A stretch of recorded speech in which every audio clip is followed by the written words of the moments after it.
Atlas is a Boston Dynamics robot. It's the one that does parkour. You've probably seen the video now, but at this point, so I'm obviously, this is my wicked good YouTube video of the week, is a robot doing parkour. Now, obviously, I love Boston Dynamics, Boston based, so obviously I'm going to love this stuff, and I love robots. So clearly, there's a good thing. Obviously, we've seen this do, we've seen backflips, it jumping around, doing shit.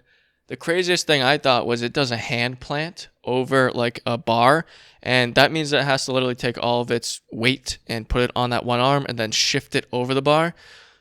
That's probably the one that probably scared me the most, in all honesty. I don't care if a robot can do a backflip or run, but like when it can like vault itself over things with its hands, that's where we're getting a little scary.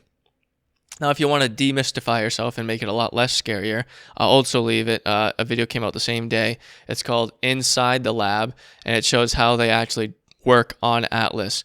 It's kind of funny. You get to see like the room with just a bunch of like just robots just like hanging there, like you're walking into like some like mass murderer's house that just like hangs bodies on hooks. It's just a bunch of metal just dangling on fucking hooks. So if you want to check that out, you can do it. It will help humanize these things also a lot more. It shows them failing a lot.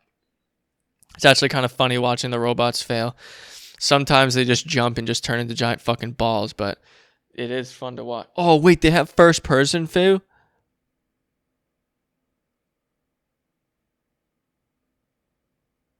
You gotta watch this shit. They have the fucking first person view of it. Holy shit.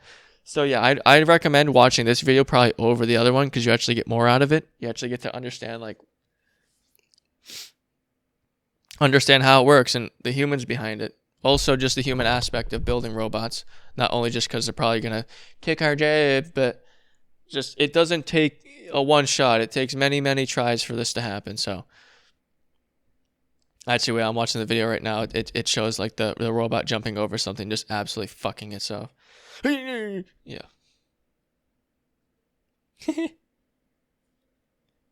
It's almost funny too because there's like an innate, which I also realize there's like an innate. It's like why people like watching funniest home videos or like fails or whatever. It doesn't even matter. This thing isn't even a human, and I find it funny when it fails. So I don't know. And speaking of human fucking bots, Tesla's AI day happened, and everyone's talking about the AI robot and the thing that's probably not going to come out for another fucking 10 years. So who really cares about it? But the main thing I cared about was the advances in neural networks that they have created is just fucking phenomenal. So I'd recommend, what is it?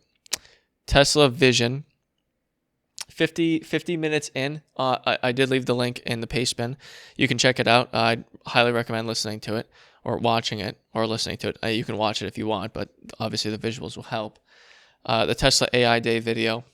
It's got 1.4 million views. That's pretty good. 3 hours long. Last hour's Q&A. First hour's the intro, basically. And then at 50 minutes, they start really getting in-depth on the AI. So I'd highly, highly, highly recommend listening to that.